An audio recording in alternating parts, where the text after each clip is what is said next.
Last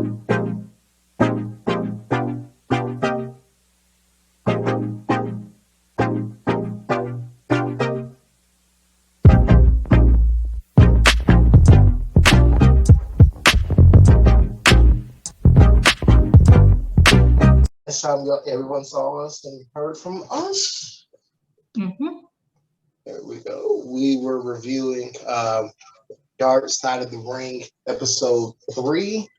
Mm-hmm. And did some dedications last time we were on. And tonight we're here to give the fallout to WWE Backlash. And Wrestlemania Backlash, as it's called. Yeah, 22-year pay-per-view, and it finally decided to unify its name. So I'm just gonna start out by saying, apparently, WrestleMania and Backlash, they finally decided to come together on a happy marriage. No. They've been divorced for so long. That's crazy. And their child was asking for a reunion, and it finally happened. It's kind of cringy to me. I still really understand the point of naming it WrestleMania Backlash. Maybe it's kind of like a fallout, so to speak. That's kind of confusing, but I guess we can move forward on that note. So a total of 7 matches were contested on this pay-per-view, including one pre-show match. So we're just gonna go ahead and go down the card and give us our thoughts, and also our thoughts on what may happen in the near future as we approach the summer pay-per-views. So, and you have the that card starts. Yep, and that summer card starts 5 weeks from tonight. Mm-hmm. Hell in a Cell. All I can say is to watch that pay-per-view, make sure you bring your swim trunks because it's gonna be hot. So, do you have the matches on the card so we can go down the list? I do. I did do the just results and the winners of those results. So, the show starts out with the U.S. Open Challenge. Sheamus is getting the run and the grind and the much needed TV time as U.S. champ, which I personally like. Especially this Irish brawler character that he's portraying now. He's no longer doing the Celtic Warrior deal. So that's pretty nice to see. And I don't think it'll get stale anytime soon. But we got a unexpected challenger in return last night, that being Ricochet, and who looks to me like he's putting on about 10 pounds of muscle. He looks a little bit jacked. He looks much better these days. Not saying that he wasn't looking good before, but you can tell it's really benefited him. So, and that was my first thought. We're seeing guys like him and Alberto Carrillo and trying to think who Mansoor get shots coming up from NXT, getting shots at the Open Challenge. Those are good things for the mid card to get exposure, because a lot of people haven't seen them on 205 unless you watch the network or Main Event or Superstars or anything like that. So these last few weeks have been good to shine on your up and coming talent. Sheamus and Ricochet put on a good match to start the show. For a minute there, I thought he was actually going to beat Sheamus. And I think they're going to tell a bit more tonight following their confrontation last night. Ricochet is probably the closest one to dethrone Sheamus since he's become champ. So hopefully at Hell in a Cell here in the next couple of weeks, they'll give it to us one more time. Mm-hmm. So And overall, so there's our. what did you think of the match, especially in regards to like Ricochet having like this new look to him? Well, I don't know if it's a underground Street Fighter look or something, because who knows where he's been the last few weeks.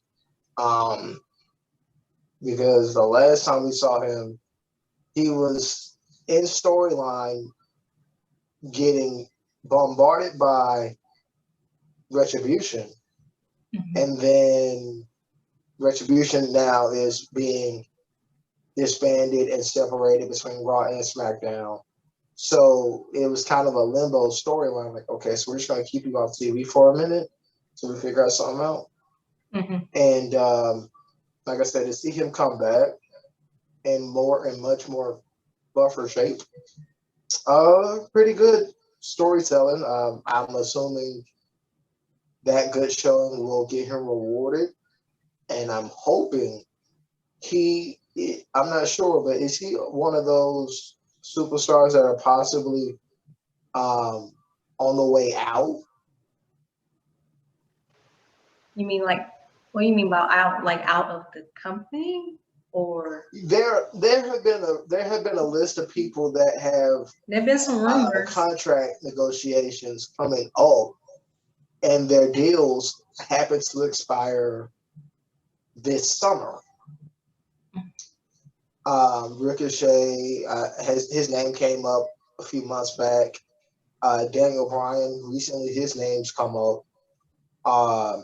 Cesaro as well. I think his name came up in a contract negotiation. Mm-hmm.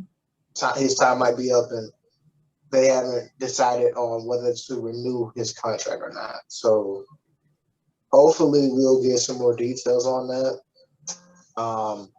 And that's your pre-show match for last night. It opened up on the main card with the triple threat match for the Raw Women's Championship.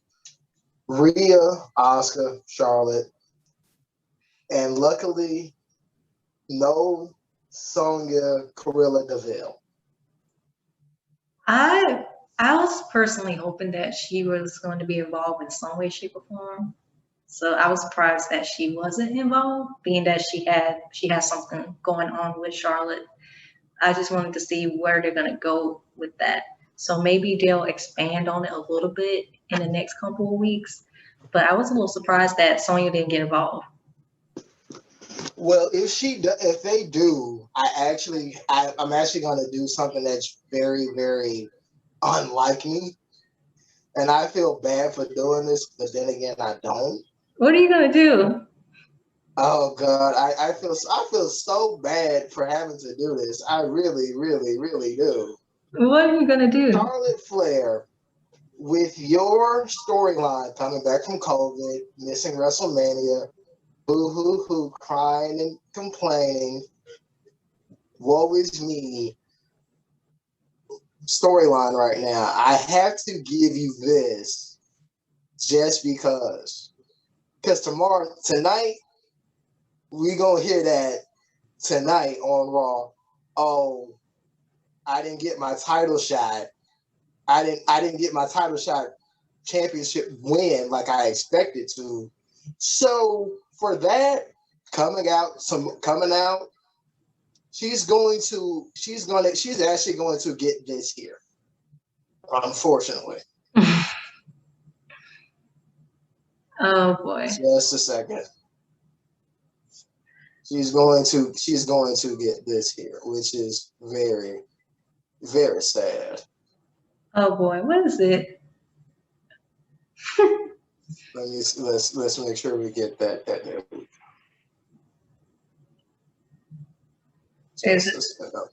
I can't hear it. Oh no, it's nothing you can hear. It's nothing you can hear. No. She's actually going to get this tonight, which I feel totally bad in saying this. But she will be getting this. Show it to me.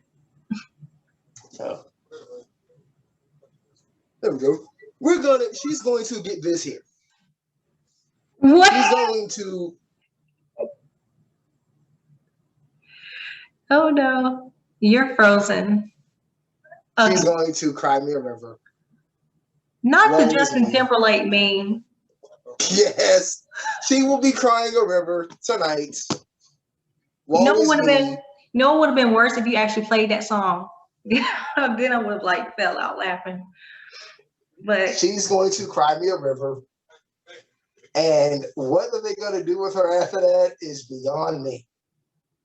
Because I'm going to assume now she's going to follow her husband or her fiance rather. She got to go where he goes, and I'm assuming he'll be coming to AEW soon because he has called out. Yeah, he's actually called out 𝘞𝘳𝘦𝘴𝘩. He wants some of 𝘞𝘳𝘦𝘴𝘩. So if Charlotte decides to jump ship and work with AEW, that would bolster that women's division pretty well for AEW if that were to happen. Yeah, that's the truth. Because they don't have anybody, in my opinion, that's bona fide. So if that were to happen, that would be a huge loss for WWE, and so that would be everybody else that could possibly fill her shoes. Mm-hmm. So, how do you feel about Rhea retaining the title? I honestly feel like it was a little too soon for her to get the title. Mm-hmm. True. I mean, now like it's just a little premature for me. It should have been some kind of build to get the title. She did. Well, I'm gonna. You're freezing again. Building toward you, kind of thing, because she had her moment in the pandemic WrestleMania match that was done at the Performance Center, and she folded. Maybe last year was going to be her moment, but they said, well, Charlotte's still getting a draw. You know, let's just have her drop the title.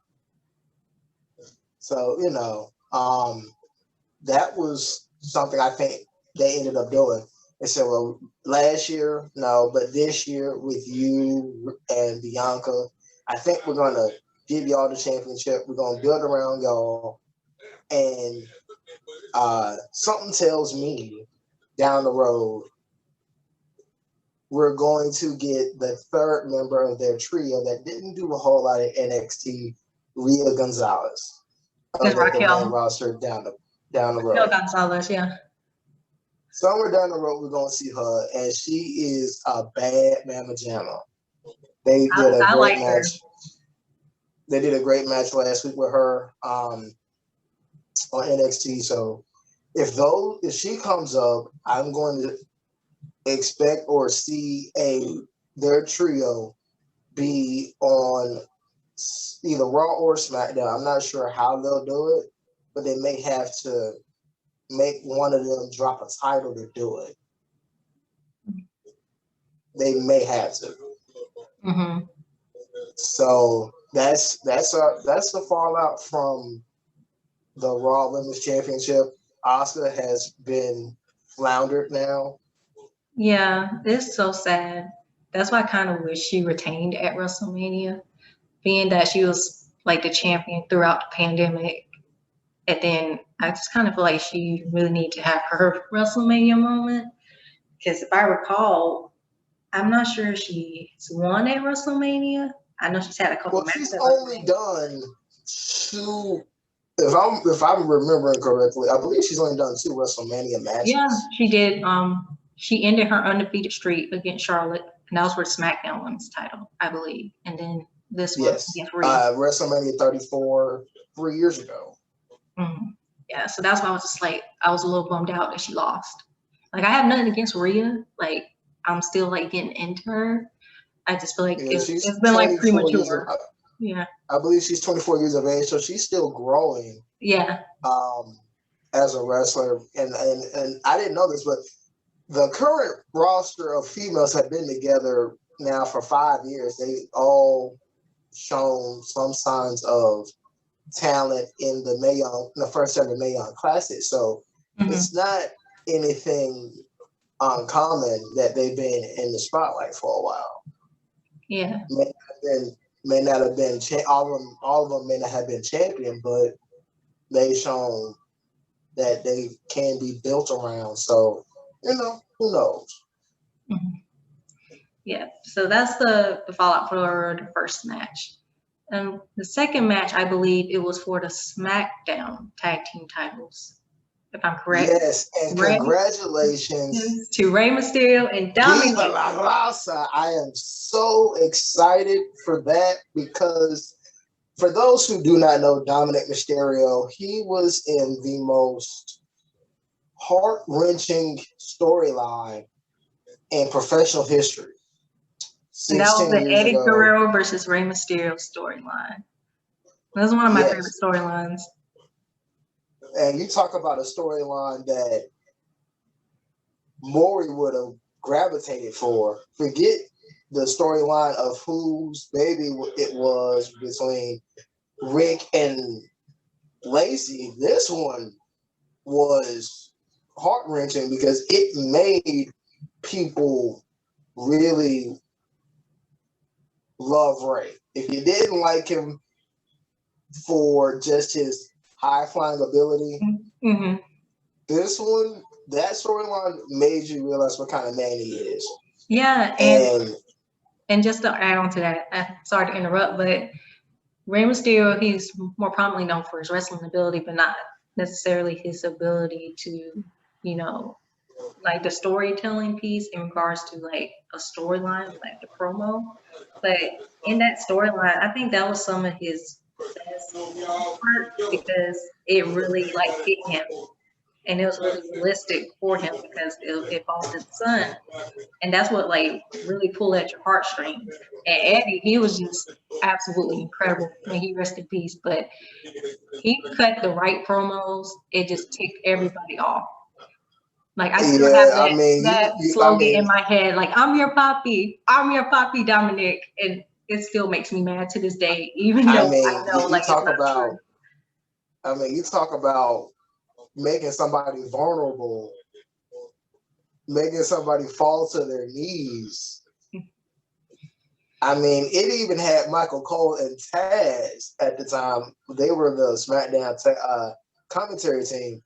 It had them like, dude, this is too much. Pull back. I'm sure they were like, no. It really did push the boundaries. It really did.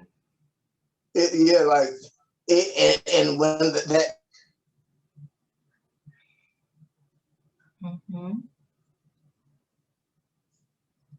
What was that? Having some technical difficulties.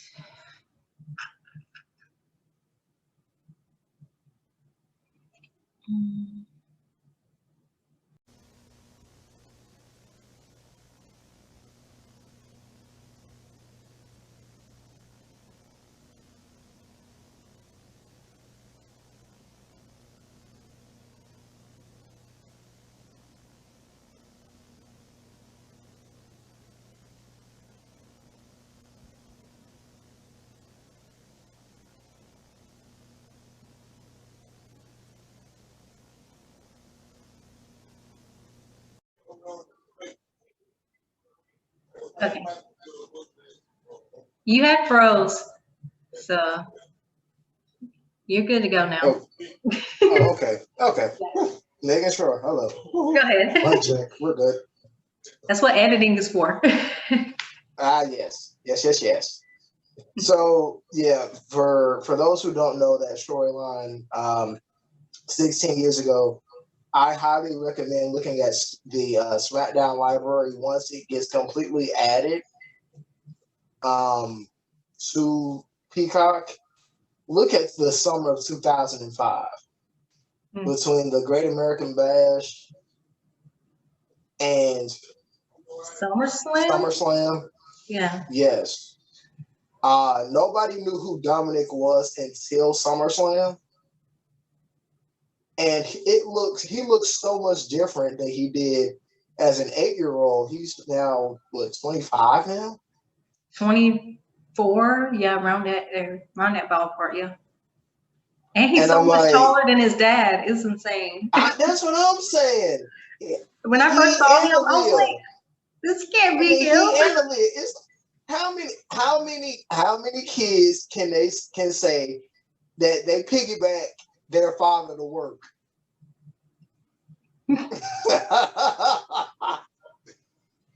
So, kind of like leading up to the match that night, Dominic was attacked backstage. So Ray, like being that the father he decided to do the 2-on-1 thing for pretty much the majority of that match. Protect his son from the damage. You know, father knows best. Classic cult television show for those who don't know that phrase. Father knows best. He did do exactly as much as I expected him to do. I actually thought Ray was going to pull it out when it was a 2-on-1 match.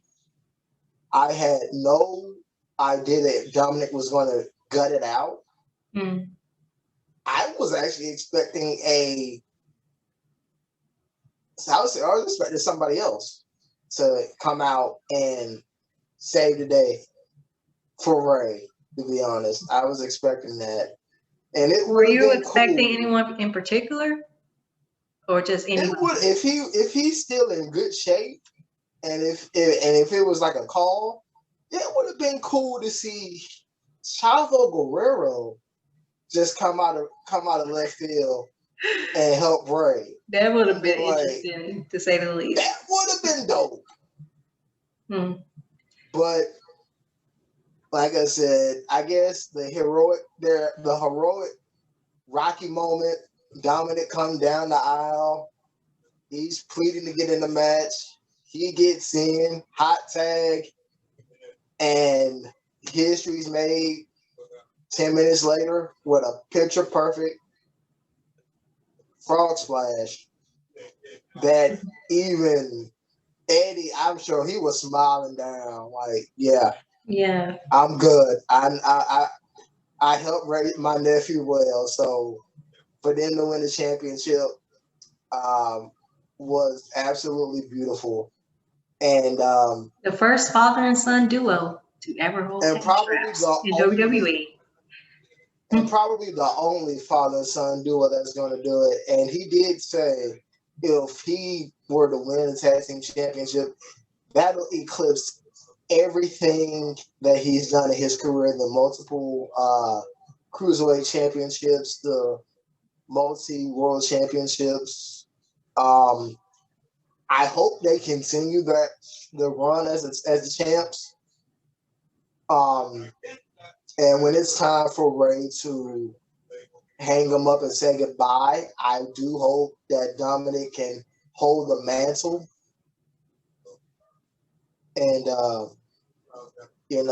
make the family proud. He's doing it already. And all I can say is, for all the bullying that they did, that's what you get, you damn dirty dogs. That's exactly what you get.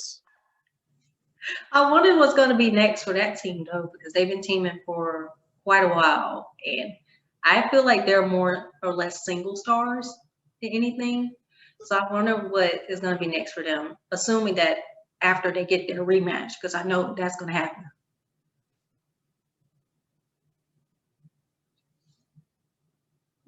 Enough of Dolph. He's a Grand Slam champ. I've seen enough of Dolph. But he's never had a Universal Championship match either. Well, yes, he did. He got it with Goldberg and Knights in 2019, I think. Yeah, so years ago. For me, I actually want to see Bobby Roode as the Universal Champ. That'd be interesting. And I'm gonna tell you why Bobby Roode deserves a championship match. It's simply because he can go. And for those who don't know his backstory and his lineage as a world champion, I recommend that y'all check out Impact Wrestling. About 10, 12 years ago, he has that lineage that Edge and Christian have as tag team wrestlers, turned single stars and world champions. So he has he can go.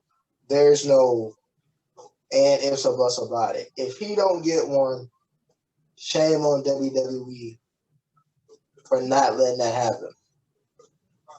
I mean, you can maybe the tides will turn and then Dolph and Bobby will just break up, turn on each other, and then maybe you can see that flourish. But for the most part, Robert Roode has been pushed as a mid-card star in the roster. It's nothing more, nothing less. Like he's in the picture, but not really. Yeah, and he's in it, but he's not. And that's like, well, shit. What am I gonna do? Mm-hmm. What am I gonna do? So what's the next match on the card? The next match on the card happened to be, because they did 2 championship matches, well, 3 championship matches right out the chute. They did, I believe it was the lumberjack match. Now, you got the palm face. But wait a minute. There were some things that ran in my mind the second I saw the zombies. It made no damn sense to me. It caught me by surprise. Because when John Morrison was backstage and he was knocking on the door talking to the lumberjacks, that's when I was like, where the zombies come from? Like, I don't even recall them mentioning that before the pay-per-view, right? Well, they said it was going to be a lumberjack match. Damian Priest requested that match, but I credit Dave Bautista because he did the opening narration. About that. He did the opening narration for the pay-per-view, and his latest movie that's getting ready to come out. He tweeted. He said, "Well, I can't personally be there, but I got some friends that'll, make an appearance." So he actually had his friends from the set show up, and I gotta say, I said, "Well, okay, WWE meets The Walking Dead. All right." That was the first thing that came to mind. But then how they looked, I said, "Oh, the Fiend got some friends and got relatives." And then that also prompted me to say this, and I credit Wild Out Nick Cannon for this. And there's a game that they do. Family reunion is what I had coming to mind. At the family reunion, who we introduced. That's what came to my mind. I said, damn it. God damn it. Why? Oh my God. But to be honest, I cringed. I honestly cringed throughout that match. And it wasn't anything against Damian Priest or The Miz. It was just the zombies. The zombies did it for me. It just came out of nowhere. But speaking of which, what are your personal thoughts on Damian? I don't think I asked you. Damian, he's a former North American champion, if I'm not mistaken. In NXT. He hasn't really gotten a chance to shine that much. But with his background, I've seen him do one great match, and that was last year's NXT TakeOver in Your House with him, and I believe it was Tommaso Ciampa. Those two tore the house down in a great match. So I know he can go. I literally know he can go. So for me, I would love to say get him a singles title run which WWE does not have enough singles titles on. Well, actually, yes, they do. They have the United States Championship. I'd say Damian Priest come after Sheamus. That could be a possibility. I just kind of want him to get away from this angle with the Miz and Morrison right now, just so we can like actually see him there on are his own. There are two other points I wanted to mention on that match. Mm-hmm. And I blame the Miz for this. Why? Because, as everybody knows, the latest Mortal Kombat movie relaunch came out, and it's a killer. Go see it if you haven't. Please do. But the character Johnny Cage, we all know, Hollywood guy, martial artist, kick ass, and people are. I really hope if they do a sequel that John Morrison portrays Johnny Cage because he fits that profile. Mm. But because with his parkour and his gymnastics, and he can flat out do it. But unfortunately, somebody else wants that role, and it's The Miz. He believes he can portray Johnny Cage.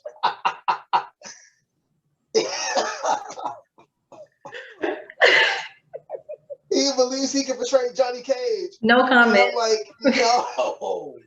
I look at you, Miz, with your dad on your reality show, and I see why your genetics suck, and your wife is more athletic than you'll ever be.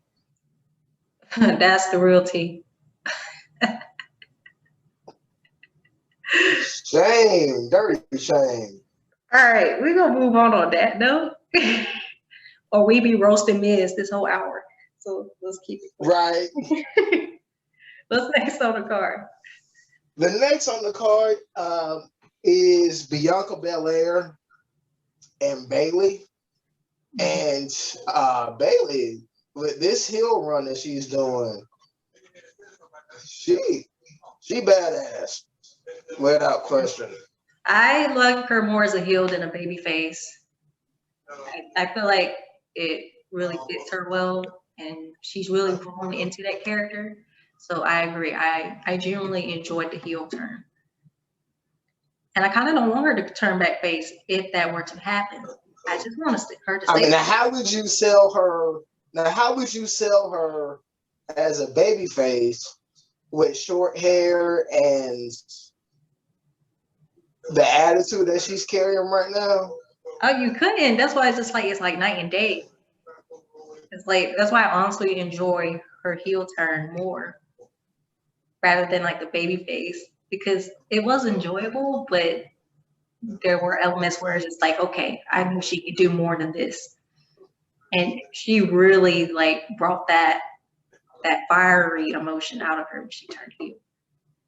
And I honestly can't really see her turning back face for a little while, and I'm completely cool with it. Like she's doing now.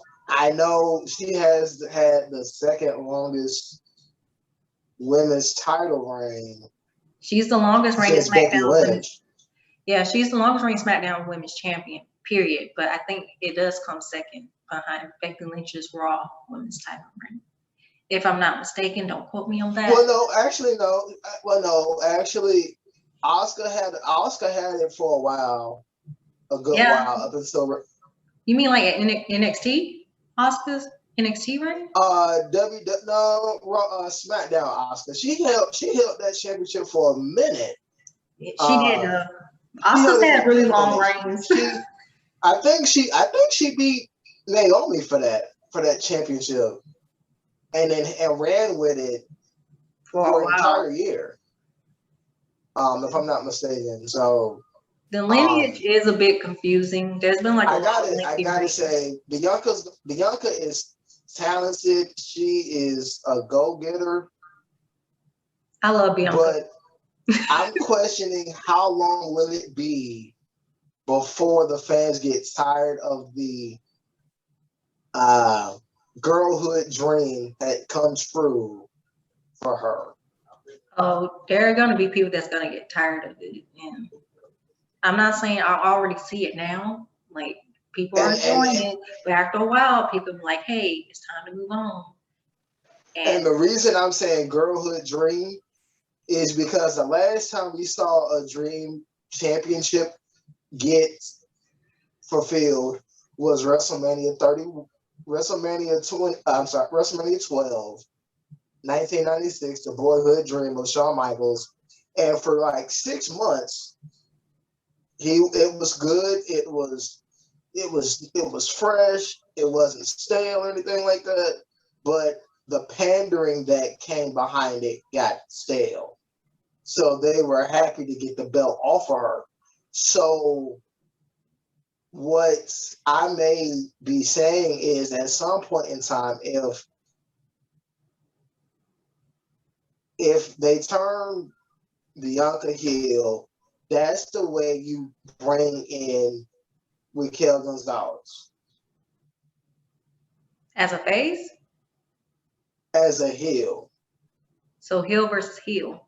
And then they're well, no, well, no, as a faction, you do. Okay. Because I'm assuming once Raquel comes to the main roster, she's gonna be singles. So that's why I was just like. But I mean, I'm sure because you still have to deal with Sasha getting her rematch, which I'm surprised she wasn't even mentioned. Exactly. I thought that was going to happen at Backlash, at the pay-per-view. So maybe somewhere down the line, maybe a triple threat. Maybe Hell in a Cell, maybe SummerSlam. But I do know somewhere down the line, she will have to change her appearance at some point because what's getting her wins will one day be her downfall. Mm-hmm. That whip of a hair braid. I mean, good Lord. I wonder if Sasha ever recovered from the lashes she took. I can still hear it. It was that loud. Yeah. Great match. Controversial ending. Bayley tried to lie, cheat, and steal, and it didn't work. And Bianca used it to her advantage, and there it is. And Bayley, I hate to say it, you cannot complain anymore. You've had your chance at being champion. You had your chance of a rematch. So please don't do this. Please don't, because if you cry on SmackDown, you get the Cry Me a Reaver meme. Don't Bayley, do not cry. Please don't cry on SmackDown Friday. You will get this if you do. Please don't. Please don't. I beg you, Lord. I beg you. Okay. Okay. So after that match and after the lumberjack match, we had the WWE Championship match.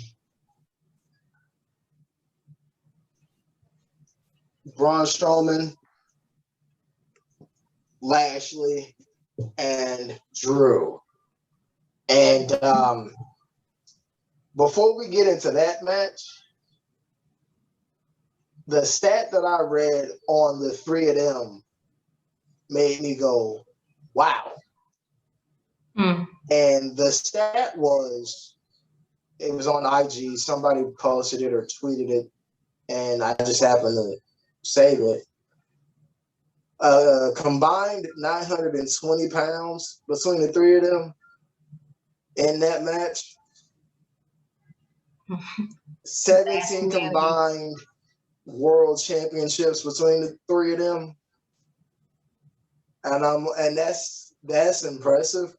Drew, a two-time WWE champion, Braun Strowman, Universal champ, Intercontinental champ, and Lashley, a WWE champ, ECW champ, and Impact Wrestling. So and Intercontinental champion as well. And they really put on a show, and some of the spots that I liked were the Halo board. The last time that spot got used, we didn't see Lashley nor Strowman for 12 weeks, where they ran through the LED board and exploded and had to shut the power off. That spot made me go, oh my. And for them to run it back with Drew, this time it happened to be Drew running Lashley into the LED board. But of course, the way the Thunderdome is set up, they didn't have to shut anything off. They kind of did it like at a side angle. So that was the interesting spot. And then I did not realize how athletic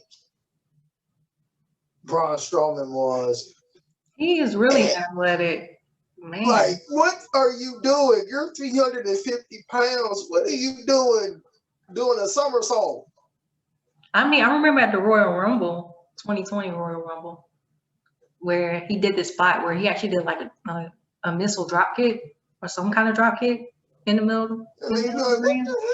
It was crazy. Are you supposed to be a heavyweight or a cruiserweight? Because prior to seeing guys like Strowman and whoever do moves like that, the last man we saw do a drop kick of that size, Big Show, was having to be the Big Show.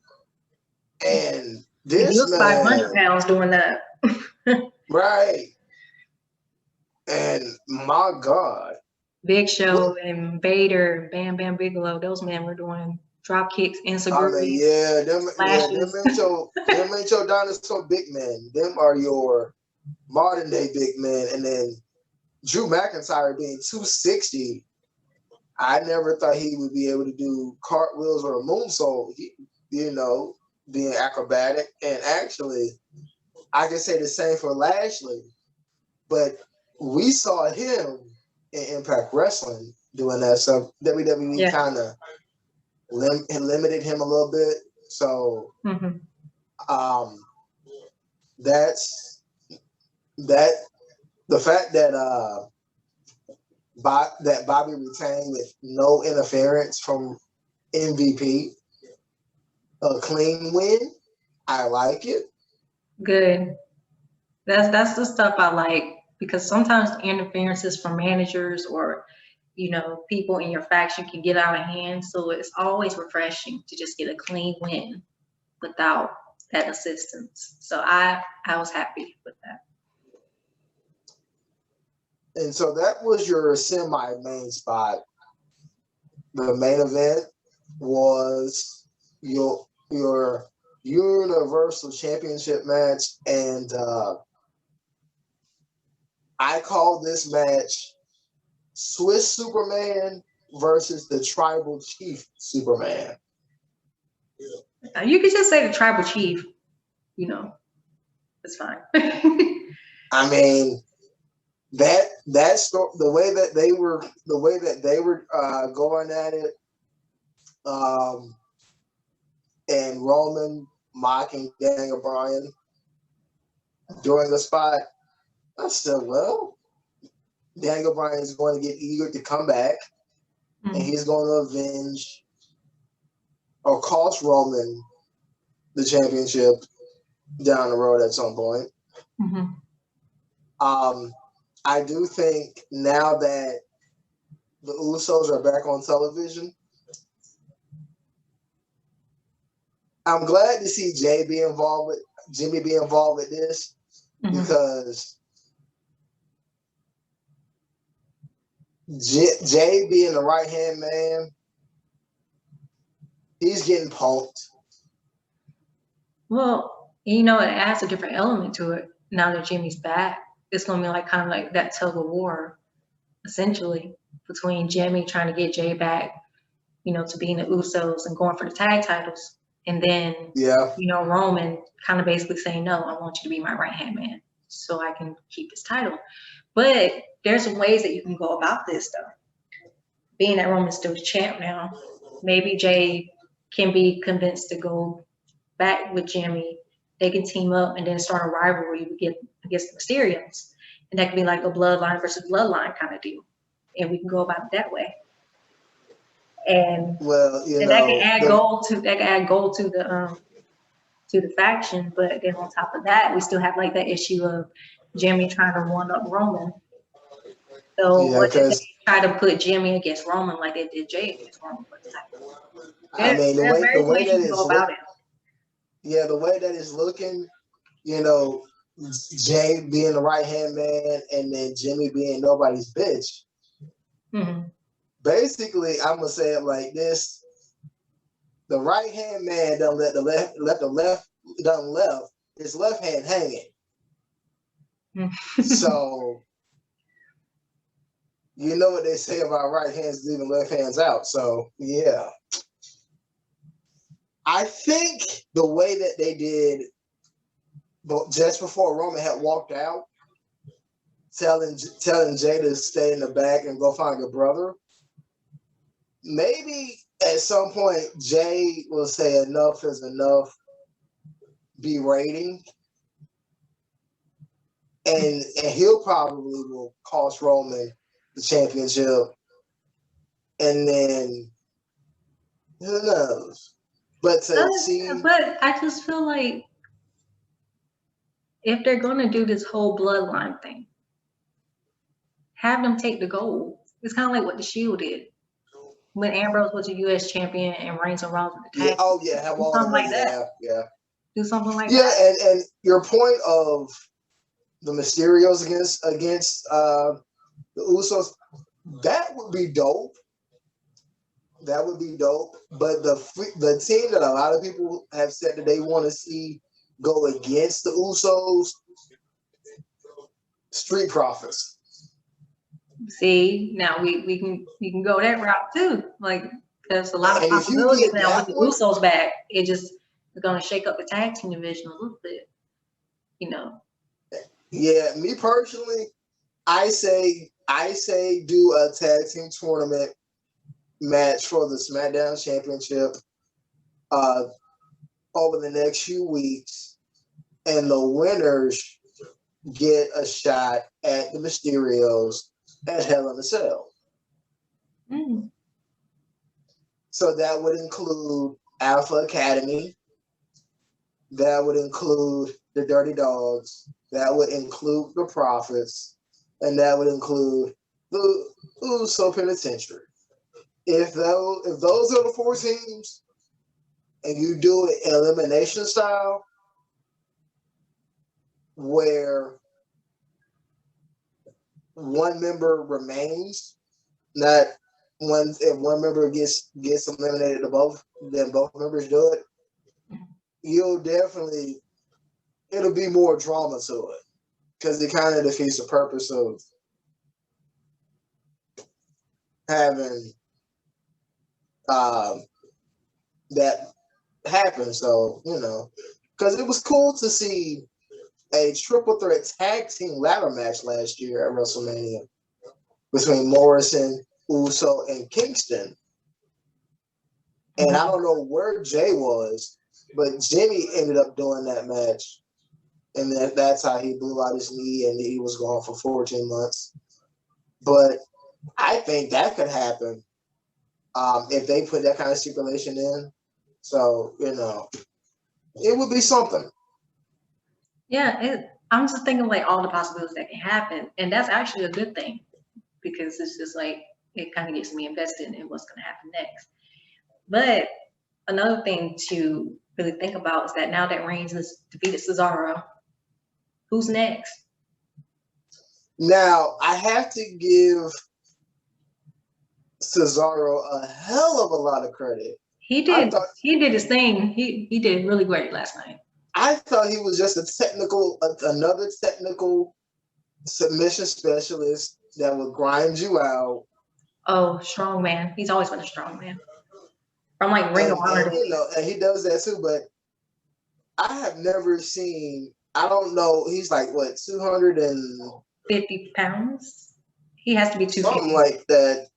In that area. And I've never seen a guy do a corkscrew at that size either. And my God, what a plancha. And I'm like, I was like, where has this been? If he's that talented, why y'all stifling the man? And it took him 10 years to get a shot. Doing worse than Kofi Kingston. Sad. And then maybe the feud can continue, and then Cesaro can keep chasing after the title. But I feel like Marines needs a couple more contenders, so to speak. That's why I'm hoping for the superstar shakeup or the WWE draft. Just kind of like shake up the roster a little bit, like shuffle some people. Bring some people up from NXT. Draft. Yeah, bring some people up from NXT. You know, because it's getting a little crowded down there in NXT because a lot of new signings. So it's time to shake things up a little bit. Well, I've heard. And I saw apparently somebody was backstage last week at a WWE Raw taping. Somebody was who shouldn't backstage. Be back there. I won't reveal who it is. BB starts with a B. That's all I'm gonna say. Yes. And I'll Speaking of which, where's Keith Lee? Months. Well, he and Mia Yim, obviously, they got engaged. So I know that, but it's not going to come back. Well, think about it. They both tested for COVID, so yeah. But Mia's supposed to be making her SmackDown debut pretty soon. So where's Keith? Oh yeah, Keith. Man, if they don't do Keith right, he's gonna ask for his release. I know Put that. him on SmackDown. Now, if there's somebody that might give Roman a go, Keith Lee, I could give me my money for that. Roman will be in trouble. Ever since Roman and Keith Lee went at it at Survivor Series and that three-way match where Keith was still on NXT, like I wanted a one-on-one match between those two. So that's why I'm like, if he comes back, put him on SmackDown. That would be something, yeah. Oh, that would be something. And then, well, there were some other dirt sheets things that came across. And what I could do is I'll save those for another day because these kind of had Twitter buzzing. I don't read dirt sheets, so care to elaborate? Well, there were some tweets that came out a few months back from Triple H, Randy Orton, and Cardi B at the time. I don't know what they made of them, but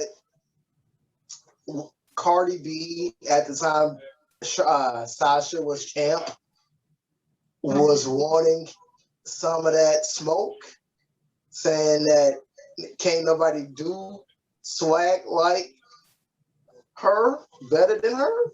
So she was thinking of coming to WrestleMania. I've been out the loop. I must have missed this. Yes, and having it out with the boss. I mean, SummerSlam's coming up. You know, they can do it then. Yeah, I don't know if anything will happen with that, but that was a tweet leading up to WrestleMania that caught my attention. And then there was this Twitter beef back and forth between one hopeful trainee and Randy Orton, Soulja Boy and Bow Wow. I do not know why, but they called out WWE saying that it was fake. You don't. They've been saying that for years, so it's nothing new. That's why I'm like, But Randy Orton said, if y'all want it, come get it. And it's ironic. I'm saying that because WWE Hall of Famer Rikishi is training Bow Wow to become a wrestler But after he drops his. Were there any updates in regards to that though? Because that's pretty much the last thing I heard about Bow Wow supposedly coming. Well, MVP said, "The hell with that. No, we don't need him." And then that's the last I heard of that. You know, Randy kind of killed Soulja Boy and Bow Wow on Twitter. And then this last one caught my attention so much that I'm mad Triple H instigated it. What? Triple H mentioned Finn Balor in a tweet saying that he can't nobody go toe-to-toe with him in the ring, especially the way that he has shown up with Kyle O'Reilly and with Karrion Kross. Mm-hmm.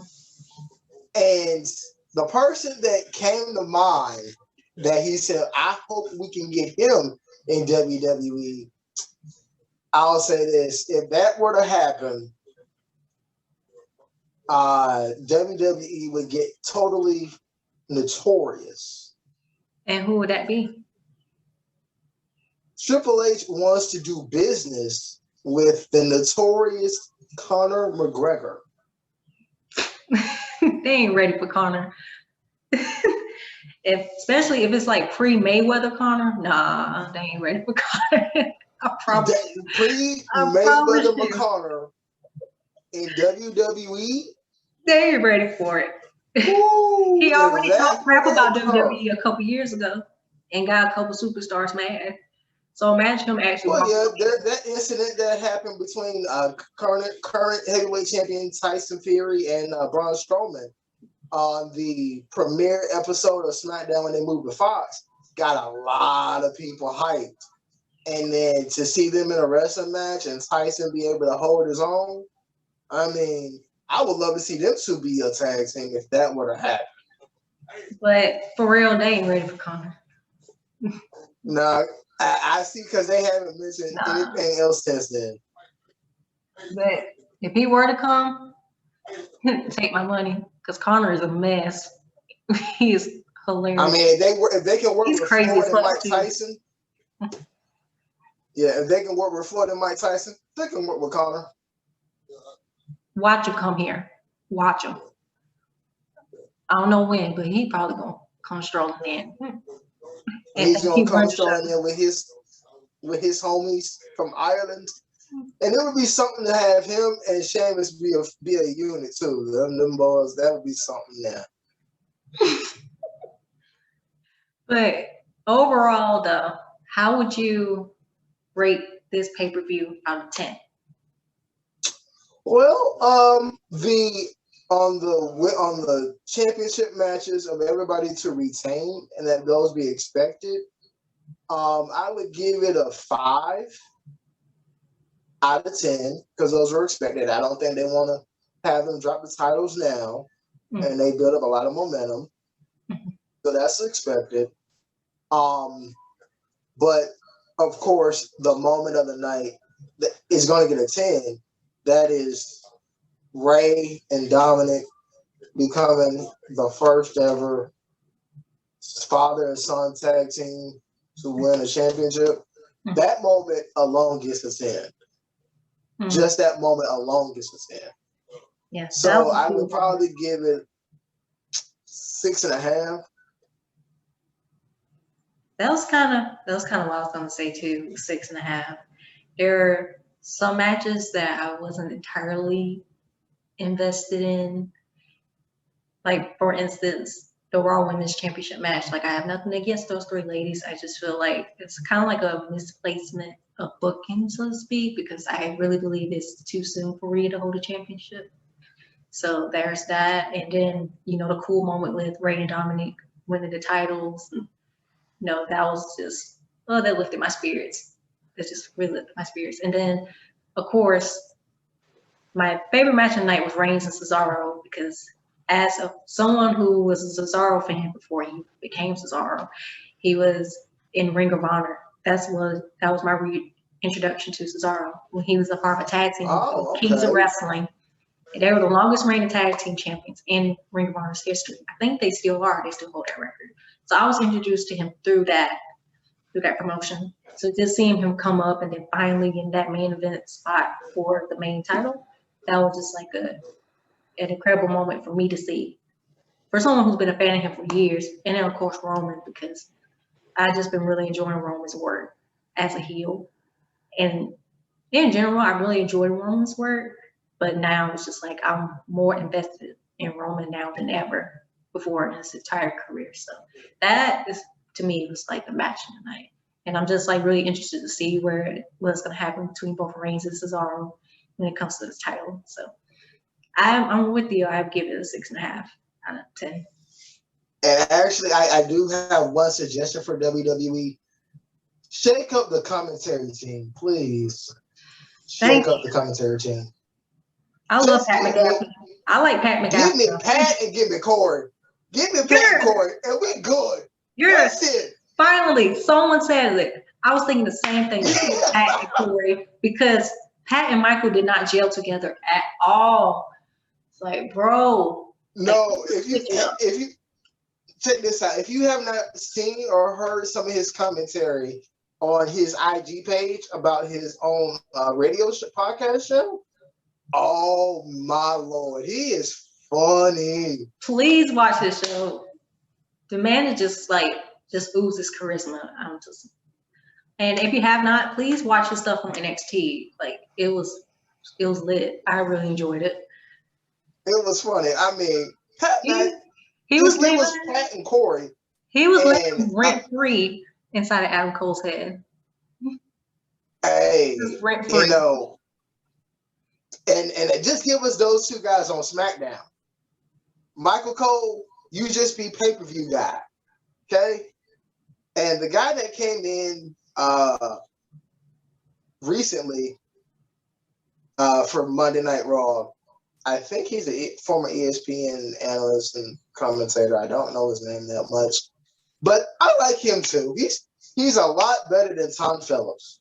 Better yet, why don't we demote Michael Cole to 205 Live and Tom Phillips?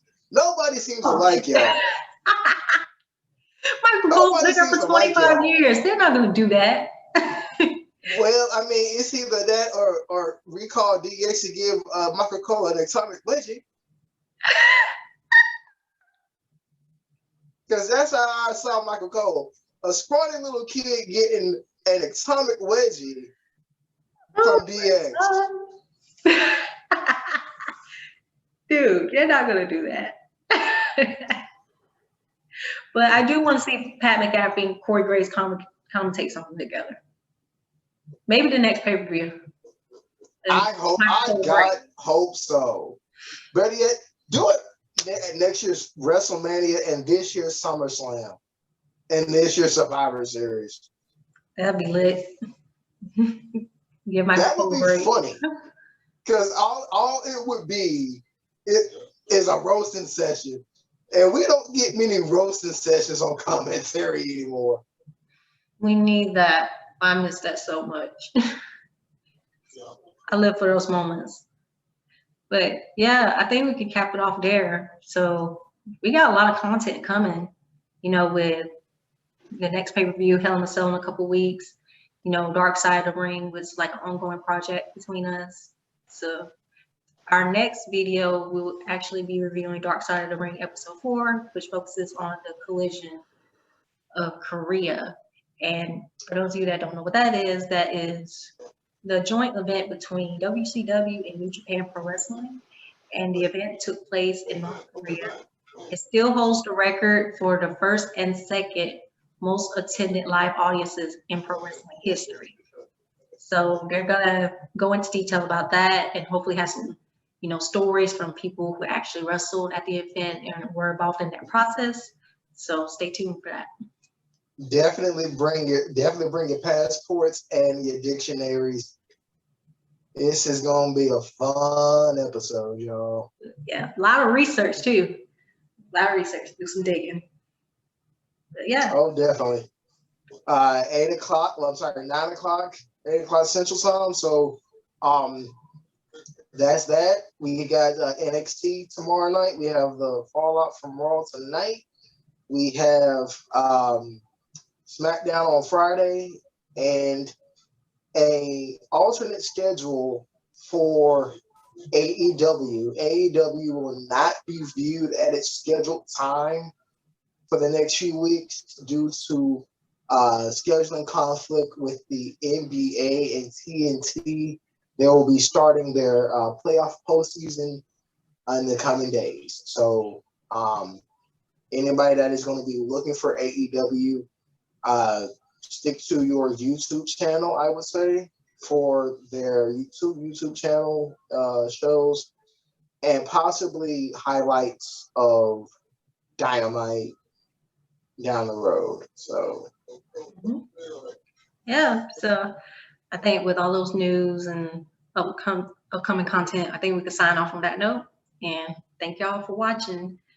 We'll be back with more. Yes, yep, y'all. Bye.